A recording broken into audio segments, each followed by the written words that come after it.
Education, past, present and future of cancer care in India, इस पर इस सत्र में बातचीत होगी। मैं सबसे पहले स्वागत करना चाहूँगी डॉक्टर जी.के. रथ का, chief IRCH and professor radiation oncology, AIIMS Delhi, कि वे मंच पर आएँ और अपनी बात को हम सबके साथ बांटें। नमस्कार देवी और सज्जनों, मैं आज जो कैंसर के बारे में बोलने वाला हूँ ये थोड़ा डिफरेंट पर्सपेक्टिव है। आजकल ज़्यादातर लोग हमारे जो सोसाइटी में जो पीड़ित होते हैं, अब किसी को भी देखेंगे या तो ब्लड प्रेशर होगा, डायबिटीज होगा, थायराइड होगा या कैंसर होगा। ज़्यादातर डेथ इसी हिसाब से भी होता है, क्यों आजकल हमारे कंट्री के जो सोशल स्टेटस है, इकोनॉमिकल स्टेटस बढ़ रहा है, इसलिए आजकल इन्फेक्शन रिलेटेड डिजीज जो कि कम्युनिकेबल डिजीज हम बोलते हैं उसमें से कोई नहीं मरता। तो हम कैसे मरेंगे? मरना तो फैक्ट है, इसमें कोई डाउट नहीं। मैं अगर मरने का चांस, मेरा 1/3 chance of dying because of cancer, 1/3 because of a heart problem, another 1/3 because of accident. Because हमने इतना गाड़ियाँ पैदा कर ली, एक्सीडेंट तो रोज हो रहा है। We see in AIIMS at least 50 accident related every day. मैं इसलिए बढ़िया डिजीज बोल रहा था, जिसको डायबिटीज हुआ, डायबिटीज प्रिवेंट नहीं हो सकता। कोई डायबिटीज प्रिवेंट कर सकता है? बहुत मुश्किल है। और एक बार डायबिटीज हो गया वो क्योर भी नहीं होता। आप इसको कंट्रोल कर सकते हैं। सिमिलर थिंग 2-3 एग्जाम्पल दूंगा। एक ब्लड प्रेशर है, एक बार ब्लड प्रेशर हो जाए, किसी को मैं चाहूंगा मेरा ब्लड प्रेशर प्रिवेंट करना, प्रिवेंट नहीं हो सकता, ना क्योर हो सकता। आपको रोज गोली खाना पड़ेगा डेली। लेकिन कैंसर बढ़िया डिजीज है, कैंसर प्रिवेंट हो सकता है। कैसे प्रिवेंट हो सकता है? तंबाकू, अभी बात कर रहा था भाई साहब से, तंबाकू सबसे बड़ा कॉज हमारे कंट्री में। 40% कैंसर तंबाकू रिलेटेड है, 20% इन्फेक्शन रिलेटेड है और 10% लाइफस्टाइल है, तो 70% प्रिवेंटेबल है। तंबाकू रिलेटेड एक एग्जाम्पल दे देता हूँ। हमारे कंट्री में कुछ ग्रुप ऐसा है जो बिल्कुल पान नहीं खाते, उनका नाम नहीं लेना चाहते, सबको पता है। एक ग्रुप ऐसा है जो पान बिल्कुल नहीं खाते, ना सिगरेट पीते हैं, because of strong religious and cultural beliefs. मेरा 41 ईयर्स हो गया इधर एम्स में। मैं किसी पेशेंट जिसने तंबाकू नहीं खाया और सिगरेट नहीं पिया, उसको मुंह का कैंसर नहीं देखा। तो तंबाकू ही तो कॉज ऑफ कैंसर। जो अंग्रेजी भाषा पसंद करते हैं उनके लिए भी एक एग्जाम्पल दे देता हूँ। मार्लबोरो सिगरेट के बारे में किसको पता है? मार्लबोरो सिगरेट बहुत लोगों को पता है। मार्लबोरो सिगरेट चाहे पिया नहीं पता है। उससे जो एडवर्टाइजमेंट करता है वो एक काउबॉय हैट लगा के घोड़े चढ़ के जाता है। उसका नाम क्या है, कोई बता पाएगा? अरे इतने यंग जवान लोग हो। एनीवे, उसका नाम था वेन मैक्लरेन। वेन मैक्लरेन, वो फिलिप मॉरिस का जो कंपनी है, उसका टबाको था, उसका सिगरेट जो है मार्लबोरो, उसका वो ब्रांड एम्बेसडर था। तो ब्रांड एम्बेसडर गिरी करते करते उसने सिगरेट पीने भी लग गया। हालांकि फिलिप मॉरिस को ये नहीं बताया था कि तू सिगरेट पीना, उसको बोला था तुम्हारा एडवर्टाइज करना। जैसे अमिताभ बच्चन सिगरेट पीने का एक्टिंग करता है, पीने के लिए थोड़ी बोला था उसको। लेकिन 15 साल के बाद उसको कैंसर हुआ और वो मर गया, और फिलिप मॉरिस कंपनी के ऊपर सू कर दिया। अमेरिका तो आपको पता है, drop of the hat they file A case. तो फिलिप मॉरिस ने बोला, भाई हमें तुम्हें ब्रांड एम्बेसडर नियुक्त किया था for advertising, not for smoking, तो हम क्यों करें? तू मर गया। इंसिडेंटली फिलिप मॉरिस कंपनी का मालिक भी कैंसर से मरा बिकॉज ऑफ स्मोकिंग। एनीवे, मेरे को बोलना है आज, ये कैंसर इसलिए एक बढ़िया डिजीज है जिसके बारे में 70% कारण हमें पता है, 70%। बाकी लोग बोलते हैं 30% क्यों नहीं पता। मैं उनको बोलता हूँ 30% हमारे लिए तो छोड़ दो, हमारी नौकरी 30% बचा रहेगा अभी कुछ देर तक। अगर पता चल गया हम और कुछ कर लेंगे, कोई बात नहीं। इन द पास्ट जो कैंसर का इलाज हमारे कंट्री में 7000 ईयर्स पहले, स्लाइड नहीं दिखा सकते, नहीं तो मैं स्लाइड लाया हूँ, 7,000 साल पहले पैम्पानिक इंडिया बोलते थे उसको। तो लोगों का ब्रेन सर्जरी हुआ, उसका एविडेंस है। You can go to the literature and see. I have also seen from literature. आजकल हर काम तो एविडेंस बेस्ड होता है, हम एविडेंस बेस्ड मेडिसिन करते हैं। और हमारे जो चरक सुरसुत, दे वर ग्रेट साइंटिस्ट्स हमारे कंट्री में। और जहाँ तक हमारे कंट्री में कैंसर की जो ये सर्जरी का हुआ, जहाँ तक रेडिएशन की बात है, हमारे कंट्री में 100 साल पहले, करीब 100 साल पहले 1910 में सबसे पहले रेडिएशन की डिपार्टमेंट शुरू हो गया था इन medical college Calcutta. Calcutta medical college हमारे कंट्री में सबसे पुराना मेडिकल कॉलेज है। अंग्रेजों ने जब आए पहले हिंदुस्तान में, सबसे पहले फोर्ट विलियम बनाया, फिर राइटर्स बिल्डिंग, उसके बाद मेडिकल कॉलेज बनाया। तो ये मेडिकल कॉलेज में 1910 फरवरी 28 सबसे पहले कैंसर हॉस्पिटल शुरू हुआ। एंड उसके बाद जो रेडियम आई हमारे कंट्री में, सबसे पहले आई रांची को। ये सब डॉक्यूमेंटेड है, ये सब डॉक्यूमेंटेड है in the literature. I would have, मैं लाइव भी हूँ बट दिखा नहीं सकता। तो रांची में आया, उसके बाद पटना को आया, इसलिए पटना मेडिकल कॉलेज का जो रोड है वो रेडियम रोड बोलते हैं। जहाँ तक केमोथेरेपी की बात है, chemotherapy is a younger branch. Chemotherapy started from world wars. World war के टाइम में यूएस ने नाइट्रोजन मस्टर्ड यूज किया था। तो यही nitrogen mustard was used for treatment of lymphomas in 1942 first. 1942 के बाद शुरू हुआ and now it is one of the major specialities all over the world. और हमारे कंट्री में भी काफ़ी कंट्रीब्यूशन रहा है मेडिकल ऑन्कोलॉजी को। काफ़ी न्यू ड्रग्स जो केमोथेरेपी यूज होता है हमारे कंट्री में प्रोड्यूस होता है, हमारे कंट्री बाहर भी भेजता है। जो टैक्सोल करके एक न्यू ड्रग है, टैक्सोल ब्रेविफोलिया करके एक प्लांट है, उसके बार्क से निकलता है। तो हमारे कंट्री का भी काफ़ी कंट्रीब्यूशन है टू दी कैंसर। तो past has been also good because हमारे जो मुनि ऋषि हुआ करते थे, हमारा जो अपना साइंस है, अपना आयुर्वेद, अपना होम्योपैथी, अपना सारे आयुर्वेद, होम्योपैथी, सिद्ध, ये सारे मेडिसिन में इसकी वर्णन है। एंड सब लोग जो जानते थे, बट वो ये थोड़ा बदनामी इसलिए हो गया क्योंकि जिसको पता नहीं वो अगर करे तो साइंस बदनाम हो ही जाएगा। But it has been very bright. Our country has done a lot of contribution to cancer cure in this whole world, and we'll listen more from other speakers and discuss afterwards. Thank you. करना चाहूँगी doctor Khalid Jahangiri जी से।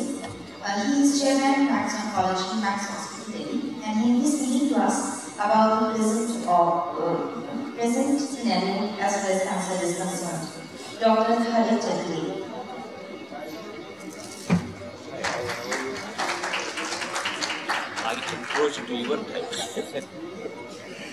Thank you very much, Dr. Abhishek, sir, and Dr. Billy Makka and Dr. Rath. I think they have been spoken already. So the mandate for me is to talk about कि कैसे आज cancer treatment कहाँ पे है, क्या हो रहा है in this journey. But I want to say even the present is not so bad. जो आज भी हो रहा है वो भी उतना खराब नहीं है। अगर हम पूछें लोगों से कि क्या हालत है, क्या लोगों के मन में भय है कैंसर का, तो शायद लोग कहेंगे हाँ बहुत डर है, बहुत। जहाँ कैंसर वर्ड आता है सबकी जान सूख जाती है।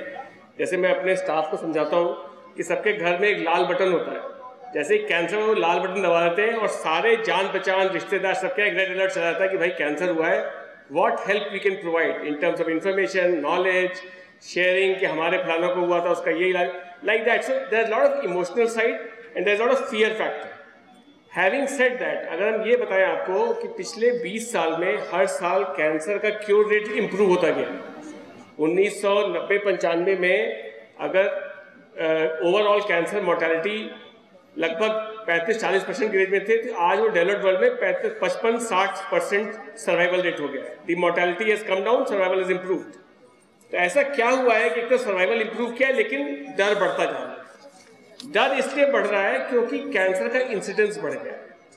अब हर घर में कैंसर, ये कहना तो उचित नहीं होगा, बट ये कहना जरूर है कि हर बंदा किसी न किसी कैंसर वाले को जानता है, ये तो जरूर है, क्योंकि इतना हो रहा है। अगर हम लाइफ टाइम रिस्क देखें इंडिया में क्या है, तो लाइफ टाइम रिस्क जो है लगभग 1 in 20 ऑड है, क्योंकि हमारे हार्ड कोर डेटा नहीं है, 20-25 की रेंज में होगा। बट अगर यूएस में देखें लाइफ टाइम रिस्क है तो 1 in 3 है in males and 1 in 4 in females. So the incidence is very high. The probability of you getting cancer in your lifetime is gone up significantly. So जैसे doctor बिलीमा कहते हैं एक mobile app आ जाएगा, सबको mobile पे available information होगी। Likewise अब समय आ रहा है दैट हर आदमी को कैंसर के बारे में बेसिक जानकारी जरूर होनी चाहिए, क्या स्टेटस है, क्या हो रहा है और हम कैसे उससे लड़ सकते हैं। So एक तरफ सर्वाइवल बढ़ रहा है, इंसिडेंस भी बढ़ रहा है, दोनों की वजह से वो जो एडवांटेज है सर्वाइवल का वो ट्रांसलेट नहीं हो रहा है और फियर फैक्टर भी बढ़ गया है।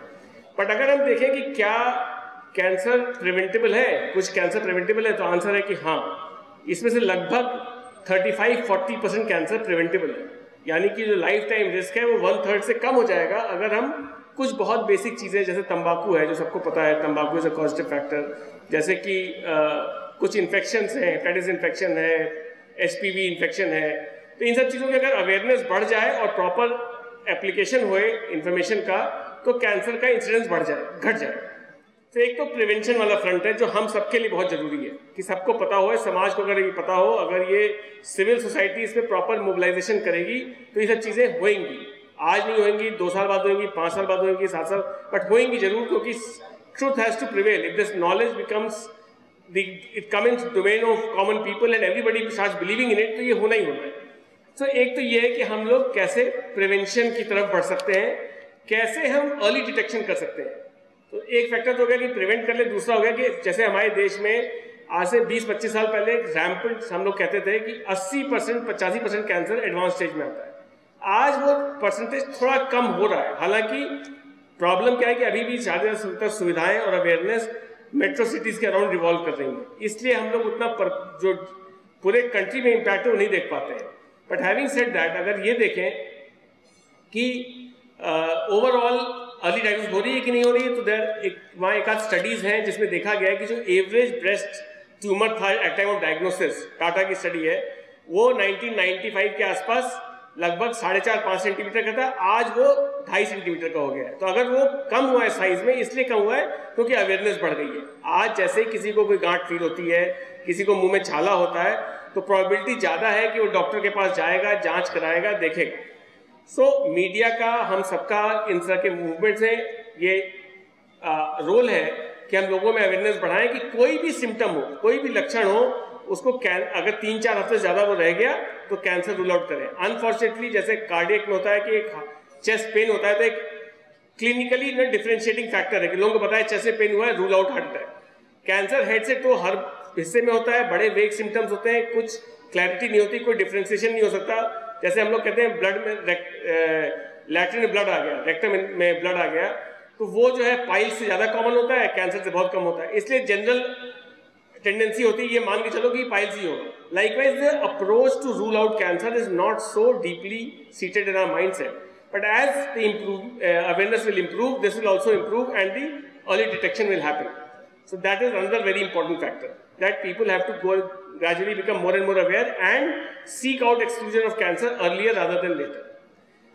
जो आज की टेक्नोलॉजी को अगर हम देखें, ये तो हो गया प्रिवेंशन और अर्ली डिटेक्शन के बारे में। अगर हम देखें कि ट्रीटमेंट में क्या इम्पैक्ट आ रहा है, कैसे उसको यूज किया जा रहा है, तो हर एरिया में, जैसे डॉक्टर बिलीमा का डॉक्टर दोनों रेडिएशन के हैं, रेडिएशन में इतना एडवांसमेंट हुआ है पिछले 25-30 साल में, दैट अब इतना फोकस रेडिएशन हो सकता है that they can precisely treat tumours less than 1 centimetre without affecting anything around it. तो पहले एक लिमिटिंग फैक्टर होता था कि डोज टॉक्सिसिटी ज़्यादा जाता है। अब क्या होता है, हैवी डोज दो ट्यूमर सेल पे और हो जाए।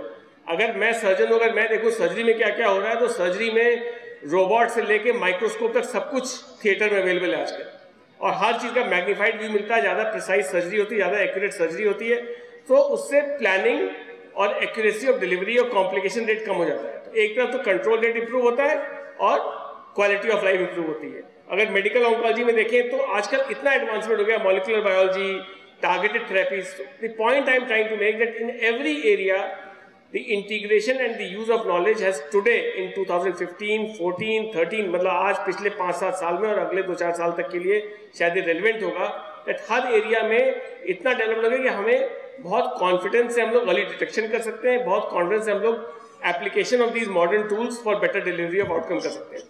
बट इन सबसे ज़्यादा इंपॉर्टेंट जो डेवलपमेंट हुआ है वो है इंटीग्रेशन ऑफ दीज 3 सर्विसेज। जो ये सब पहले जो है सर्जिकल, मेडिकल, रेडिएशन, ऑन्कोलॉजी अलग अलग काम करते थे।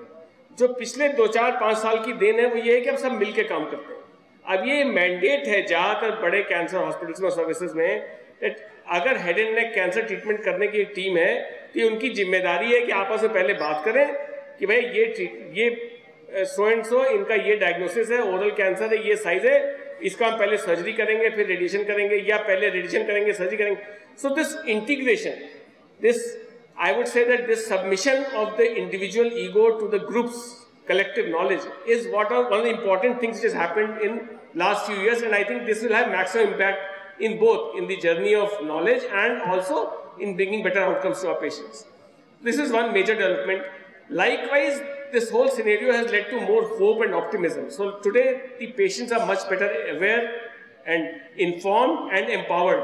So they are able to ask the questions that how to get the best treatment, and this is also very important development. There's sense of hope. If you tell somebody that cure rate poor है, then the question, एक पहले एक given up था कि cancer हो गया तो मतलब गए. अब वो बात नहीं है. People ask for it कि इससे better इलाज होगा, कहीं और कुछ कर सकते हैं, क्या क्या options हैं. They will go and search and value and take all that.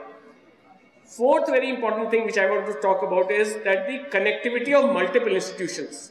So what has happened, हम लोग सब अकेले एक एक इंस्टीट्यूशन में काम करते हैं, लेकिन आज के ज़माने में हमें दिल्ली में बैठ के पता है कि बम्बई में, चेन्नई में या यूएसए में या यूके में इस तरह के ट्रायल्स हो रहे हैं, इस तरह की स्टडी हो रही है. अगर इस तरह का कोई मरीज है जिसमें कि हम नहीं ट्रीटमेंट दे सकते, हो सकता है उस पेशेंट को उस नॉलेज से उस ट्रायल में पार्टिसिपेट करने का फायदा होए, तो हम उसको इन्फॉर्म कर सकते हैं कि आप ये यूज़ कर सकते हैं information, and people are participating.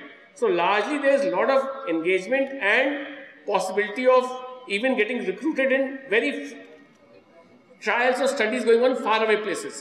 So this has also changed the whole scene, that there is a hope and there is rapid integration of knowledge in all these fronts. Now people, while they are looking for cure or survival, they are questioning more and more about quality of life, body image issues. उसके बाद खा P पाएंगे नहीं, अपना काम कर पाएंगे नहीं. They are not just looking at survival. If I look back and see that पिछले 5 साल में 75 साल से ज़्यादा उम्र के कितने कैंसर के पेशेंट का हमने ऑपरेशन किया है या हमने एग्रेसिवली ट्रीट किया है, तो वो नंबर कहीं ज़्यादा है compare to what it used to be 15 years back. Because आज 75 साल के ऊपर भी आदमी के दिल में चाहत है. In fact I was talking to one liver transplant, he said he has transplanted 80-year-old Japanese person, क्योंकि जापान में 80 साल भी एक लाइफ एक्सपेक्टेंसी इतनी पूरी नहीं है, and they want to fight it out. So the point is that we also have to get prepared, and we today are in a position to aggressively treat people in elderly age group with intent of cure. हालांकि उसमें selection should be correctly done, but मतलब we have to be positive in that approach. So that is very important. Age is no bar in looking at it. If I put all this together, I want to say that there is a lot of hope in terms of where we are today, in terms of awareness, integration of knowledge. More importantly, it is the power of the civil society which will help us grow further. The awareness कि भाई कैसे prevention किया जाए, कैसे integration किया जाए. Doctor बिली मक्का ने बताया कि अदर मोडालिटीज का इंटीग्रेशन इन ट्रीटमेंट, योगा के ऊपर स्टडीज हैं. सो all these integrations will finally lead to better outcomes in our patients.